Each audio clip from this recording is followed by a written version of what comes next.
दीड गाव उंच, देवगिरीच्याहून दशगुणी उंच जागा, पर्जन्य काळी कड्यावर गवत उगवत नाही, उभ्या कड्यावर पाखरू उतरवायस जागा नाही, तख्तास हाच गड करावा. हे उद्गार आहेत छत्रपती शिवाजी महाराजांचे आणि हा गड म्हणजे दुसरा तिसरा कोणी नसून श्रीमान रायगड. जय शिवराय मित्रांनो, काल याच ठिकाणी आपण रायगडच्या बेसला मुक्काम केला होता.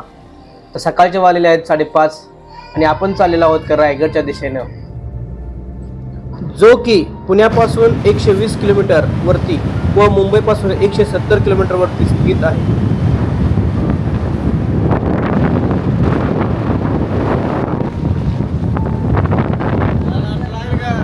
तर मित्रांनो, आपण हे जे हॉटेल आहे त्या हॉटेलपासून पाहिलं तर आपल्याला एक ब्ल्यू कलरचा बोर्ड दिसतो. तर तिथून दोन वाट फुटतात, एक जातो तो रोपवेकडे आणि दुसरा जातो तो चित्त दरवाजाकडे. तर आज आपण जाणार आहोत चित्त दरवाजाकडे, जिथून आपल्याला पायी मार्गाने वरती जायचं आहे. चित्त दरवाजावरती ज्यावेळेस आपण येतो त्यावेळेस सूर्याच्या किरणाने न्याहून निघलेला आपल्याला टकमक टोक नजरेस पडतो.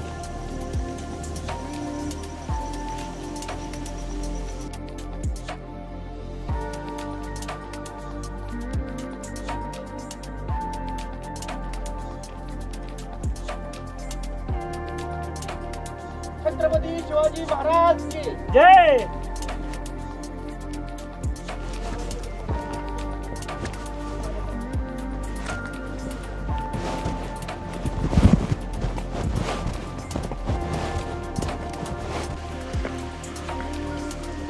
की जे समोर काम सुरू आहे पायरी बसवण्याचं, तर जे मोकळा जो पॅच होता तो त्या पूर्ण पॅचमध्ये सध्या पायरी बसवण्याचं काम सुरू आहे शासनामार्फत. रायगडावर पोहोचायला जवळजवळ 1400 ते 1500 पायऱ्या आहेत. रायगडाचे प्राचीन नाव रायरी होते. जावळीचा प्रमुख यशवंतराव मोरे हा जावळीहून पळून रायगडावर जाऊन राहिला. छत्रपती शिवरायांनी 6 एप्रिल 1656 रोजी रायगडास वेढा घातला. मे महिन्यात रायगड शिवरायांच्या ताब्यात आला.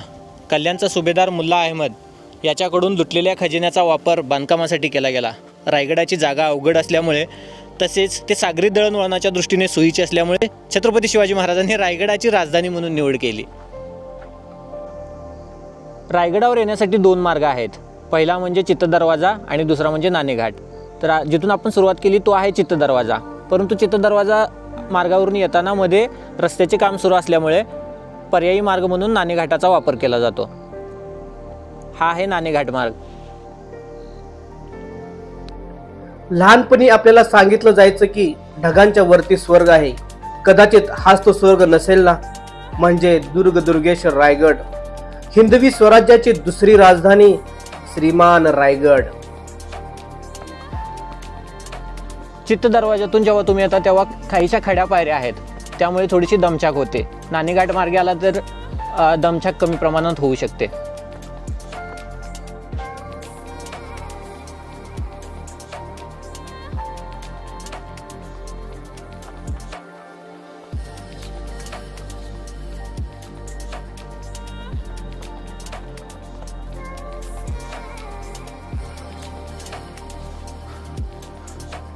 दोन 3 वर्षापूर्वी रायगडावर या ठिकाणी दरड कोसळली होती. हा रस्ता बरेच दिवस बंद होता, पण आज या रस्त्याचे परत पूर्ण बांधकाम झाले असून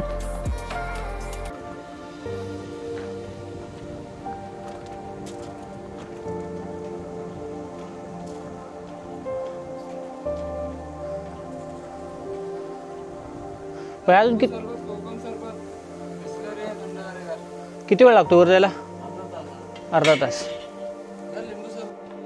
तास चालल्यानंतर आपण अशी एका ठिकाणी येतो जिथं तुम्हाला एक बाजू अशी पूर्णतः 90 डिग्रीमध्ये दिसते.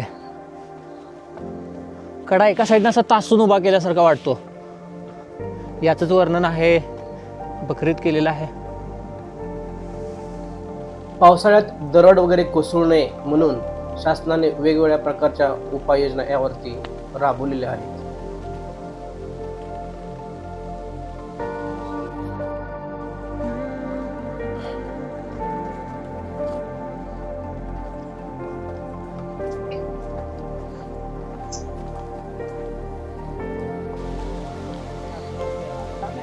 किल्ल्याच्या मध्यभागी आल्यानंतर टकमक टोकाचं हे दृश्य आपल्याला दिसतं.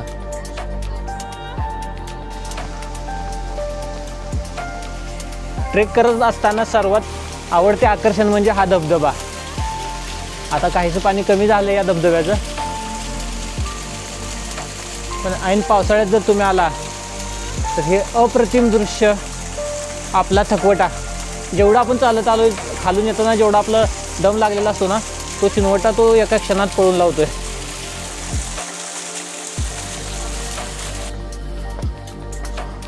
आता आपल्याला बऱ्यापैकी तटबंदी दिसायला सुरुवात होईल आणि जो समोर दिसतोय तो महादरवाजा.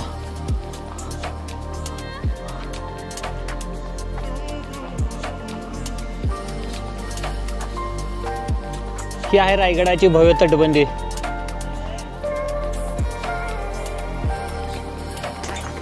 आपला रायगड पुन्हा उभा करण्यासाठी या मुक्या जनावरांचे खूप मोलाचे योगदान आहे.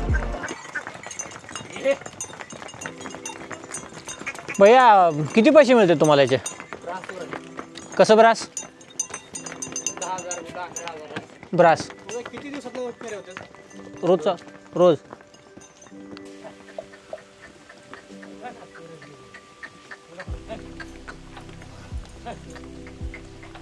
येऊ भाई, हेल्प करायला येऊ द्या.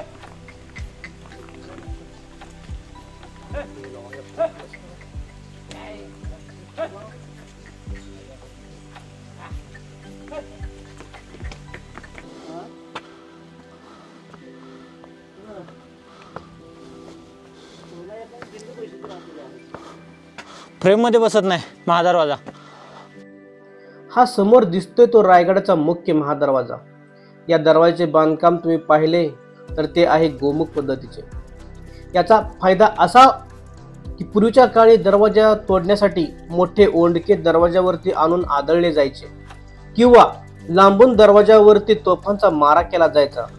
त्यामुळे या महादरवाजाचे बांधकाम आपल्याला गोमुख पद्धतीचे पाहायला मिळते, जेणेकरून जरी तोफांचा मारा केला तरी ते बुरुजावरती आदळतील आणि महादरवाजा शाबूत राहील.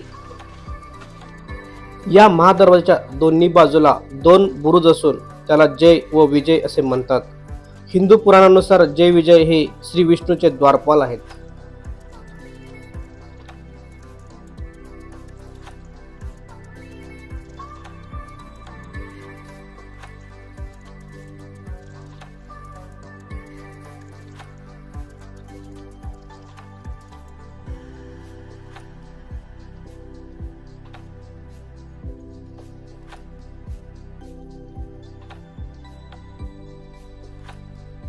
या महाद्वारावरती आपण पाहिले असेल 2 कमळे पाहायला मिळतात. हे लक्ष्मी आणि सरस्वती मातेचे प्रतीक आहेत. त्याच्यावरती दोन्ही बाजूला सिंहासारखा प्राणी पाहायला मिळतो, त्याला शरद म्हणतात. हा सिंहापेक्षा बलवान काल्पनिक प्राणी आहे आणि त्याच्या पायाखाली हत्ती दाखवलेला आहे. इथे हत्ती म्हणजे त्या काळी माजलेल्या इतर सल्तनी होत्या आणि त्यांच्यावरती आपल्या महाराजांनी वचक ठेवला होता, याचे ते प्रतीक आहे. सध्या गडावर जाण्यासाठी 3 मार्ग आहेत: चित्त दरवाजा, नाणे दरवाजा आणि रोपवे. तर चित्त दरवाजा व नाणे दरवाजाच्या वाटा पुढे येऊन महादरवाजाजवळ एकत्र येतात. वसंत काळे हे खूप मोठे लेखक होऊन गेले. त्यांनी लिहिले आहे की रायगड जर पाहायचा असेल तर तो पायी चढत चढतच बघायला हवा. जर तुम्ही रोपवेने गेला तर तुम्हाला सायन्सचा चमत्कार दिसेल, इतिहास हा तुम्हाला अनुभवताच येणार नाही.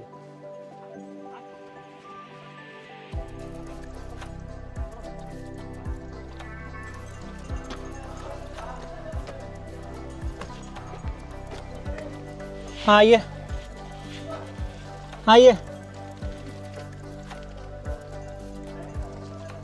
आला का दरवाजात? मेन दरवाजात ये. हाँ ठीक आहे, हात कर.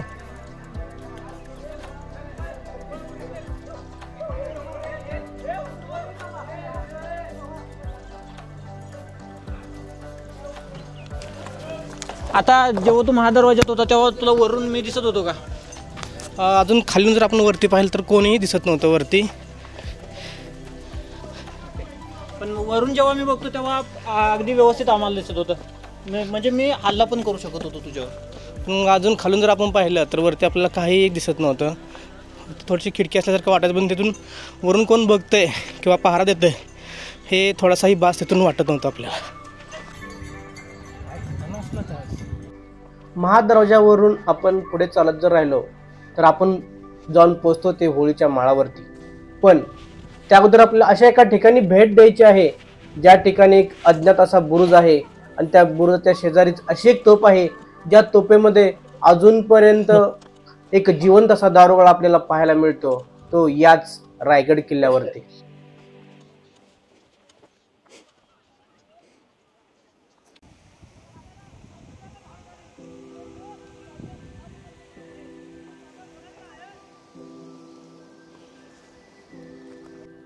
महादरवाजापासून पूर्व दिशेला डाव्या बाजूने चालत आल्यानंतर एक भला मोठा बुरुज दिसतोय. तो बुरुज सध्या सुस्थितीत आहे, परंतु इकडं लोकांची वर्दळ कमी दिसते. आणि बघूयात या बुरुजाला जाण्यासाठी वाट कुठून आहे का याचा विचार करतोय. या बुरुजाला जाण्यासाठी वाट आहे का ते आपण पाहूयात, शोधूयात.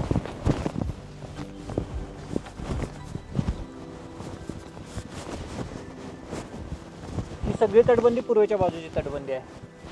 हा, इथून मला कुठला तरी छोटासा रस्ता दिसतोय. हा, मला वाटतं हीच वाट असेल. जरा जाऊन बघ खाली, सावकाश आहे, इकडं तिकडं बघ काय दिसतंय का. हा, सुनीलला एक छोटीशी वाट सापडले, प्रयत्न करूया. आणि जर पलीकडे तुला जाता येत असेल तर पलीकडे पण जाऊन बघ, नसेल तर मग बघ आधी व्यवस्थित. हा, काय नाही जाता येणार नाही मला वाटतं. बंद आहे का वाट? आहे वाट.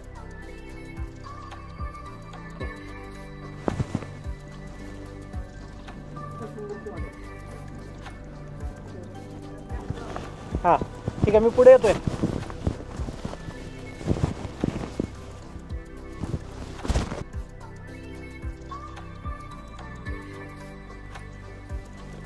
हा एक बुरुज आहे जो महादरवाजापासून आल्यानंतर इथून लक्ष देण्यासाठी असावा कदाचित.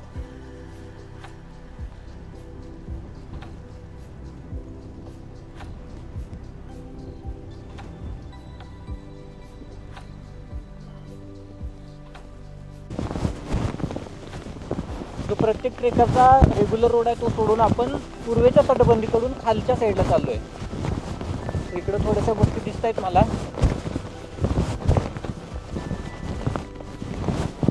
अजून एक तोफ दिसते समोर, बघूया ती तोफ.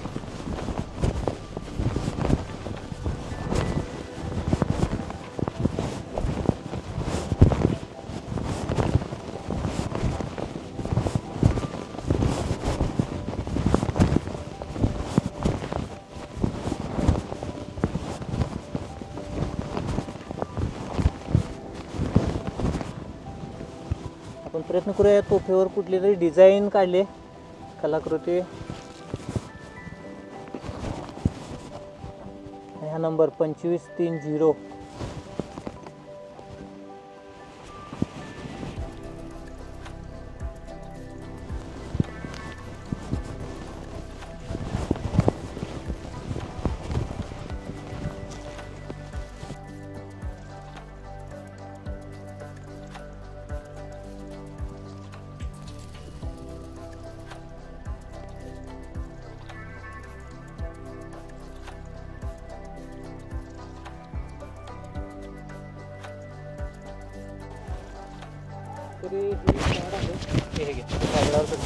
रायगडावर फिरताना तुम्हाला अशा प्रकारची झाडं दिसतील, तर याला चुकून सुद्धा हात लावू नका. ह्या झाडामुळे काय होते की तुमच्या शरीराला जखमा होण्याची शक्यता असते.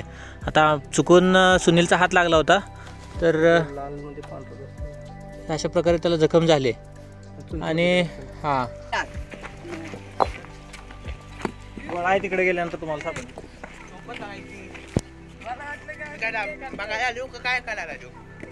तिकडे आहे का गोळा?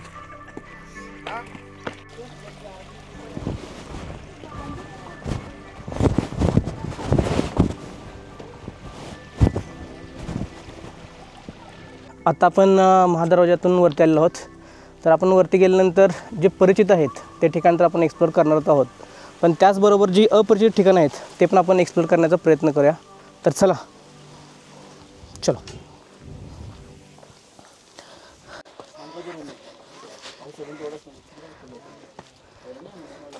वा, तर महादरवाजापासून आपण थोडंसं पुढं आलो आहोत सध्या.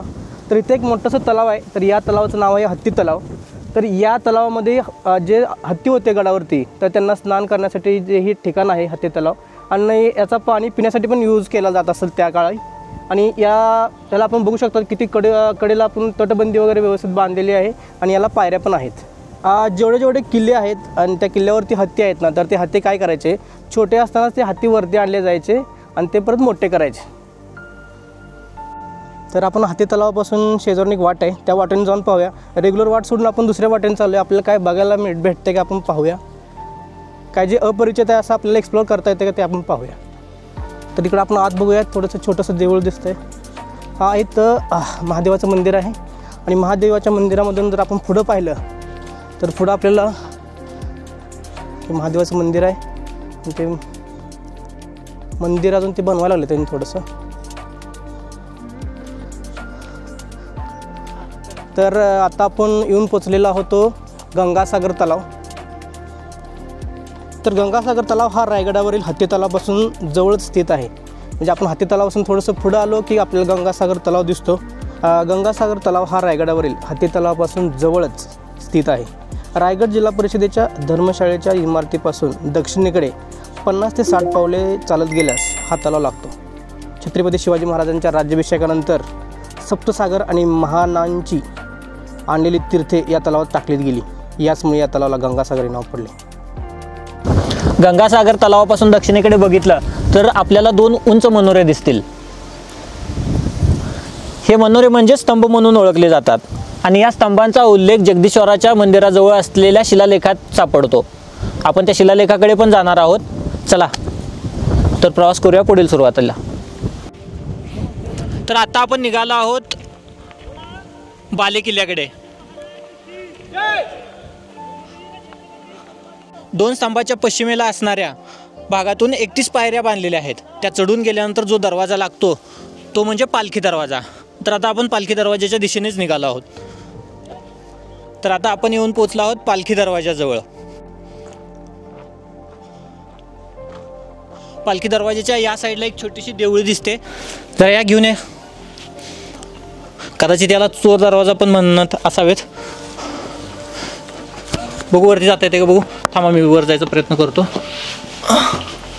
बघू.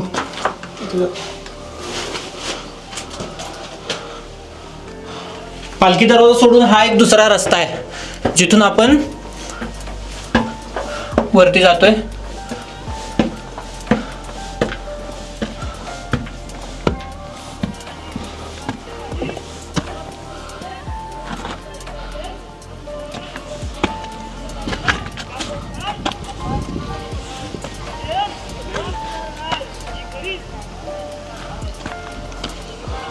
पालखी दरवाजाच्या पूर्व बाजूस जो असणारा चोर दरवाजा आहे तिथूनही आपल्याला आत येता येतं. सुनील चाललाय आत. तोच दरवाजा आहे तो ज्यातून मी वर. हां पळत या.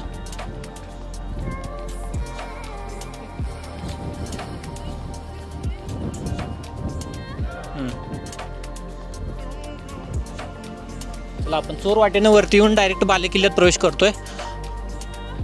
इकडं काय आहे बघूयात.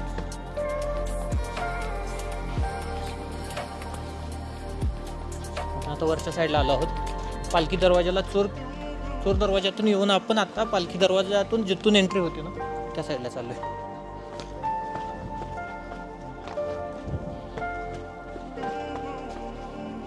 बालेकिल्ल्याच्या आतील साईडून आपण चाललो आहोत.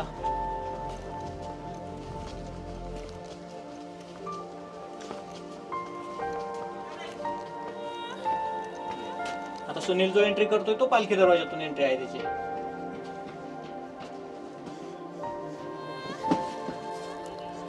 राजवाड्याच्या मागील बाजूस पश्चिम दिशेस 6 मस्तूंचे संकुल दिसते. त्यास राणी वसाहत म्हणून ओळखले जाते.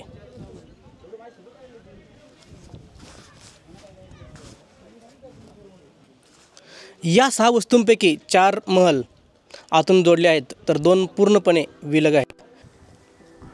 पालखी दरवाजातून आत आल्यानंतर मेना दरवाजा लागतो. मेना दरवाजापासून उजव्या दिशेला लगेच राणीवसा आहे आणि राणीवसा इथून आपण पाहू शकतो की शौचकूप पण अवेलेबल आहेत.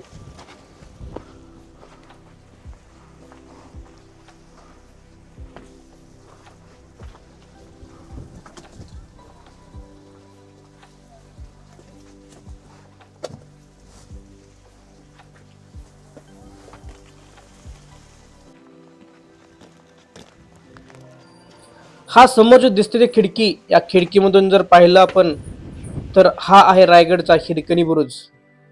इथून एक साधी आई हिरकणी आपल्या मुलासाठी उभ्या कड्यावरून खाली उतरली. शिवरायांनी तिच्या धाडसासाठी हा बुरुज बांधून ठेवला. आईच्या प्रेमाचा आणि धैर्याचा खरा पुरावा म्हणजेच हिरकणी बुरुज.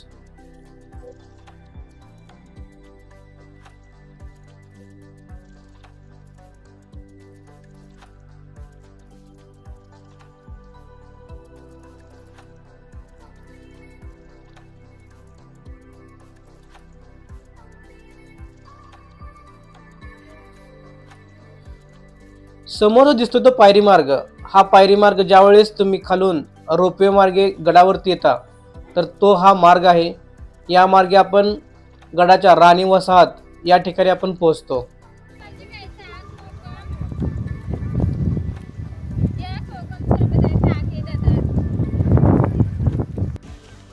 तुम्ही जर ट्रेक करून येत असाल तर शक्यतो तुम्ही ट्रेकच करा, कारण तुम्हाला बऱ्याच गोष्टी पाहता येतील. तिकडून खालून येताना हत्ती तलाव असेल, त्यानंतर गंगासागर तलाव असेल, महादरवाजा असेल, तर तो तुम्हाला ट्रेक ज्या साईडला चित्त दरवाजा आहे त्या साईडने आल्यानंतरच तुम्हाला ते पाहायला मिळेल. जे समोर आपण पाहतोय ते आहे अष्टप्रधान मंडळाचे राजवाडे. तर याच ठिकाणी जे अष्टप्रधान होते तर ते राहत असत. अष्टप्रधानामध्ये प्रामुख्याने पेशवा, अमात्य, सचिव, मनसुबदार, सुमंत, न्यायाधीश, धनाध्यक्ष, सेनापती हे सर्वजण या ठिकाणी राहत असत. हे आहेत धान्य ठेवण्याचे ठिकाण. आपण इथे पाहिले तर टोटल 3 आपल्याला धान्य कोठारे दिसतात. यातील 2 धान्य कोठार हे बंद आहेत व एक धान्य कोठार आपल्याला छोटस दरवाजा दिसतो. तर हे पूर्ण दगडी बांधकामापासून खोलवरती दिसत आहे. धान्य साठ्याचा उपयोग स्वराज्याच्या सेनेसाठी व गडावरच्या लोकांसाठी केला जात असावा.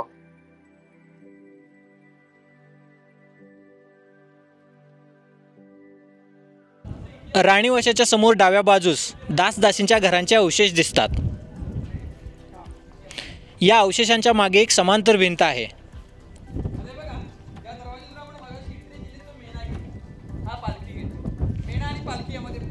आणि या भिंतीच्या मध्यभागी एक दरवाजा आहे.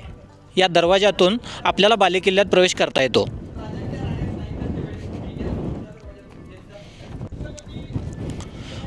बालेकिल्ल्यात प्रवेश केल्यानंतर एक प्रशस्त चौथारा लागतो.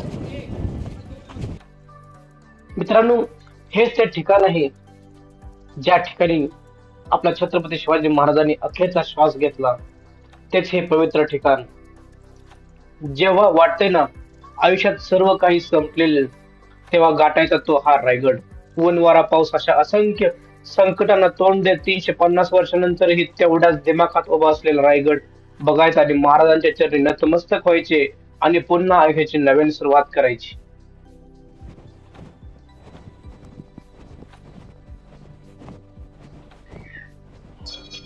समोर जो आपल्याला दिसतो तो आहे खलबतखाना, म्हणजे छत्रपती शिवाजी महाराजांचा खासगी दरबार.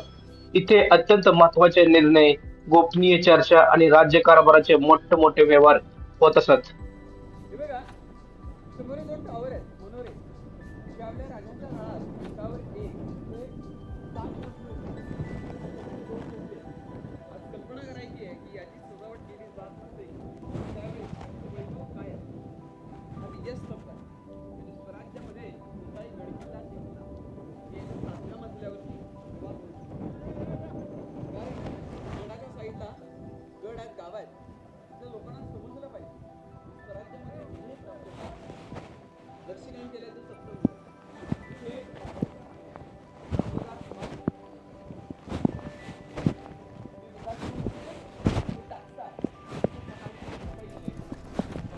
समोर जे दिसतंय ते आहे टाकसाळ, म्हणजे नाणे तयार करण्याची जागा.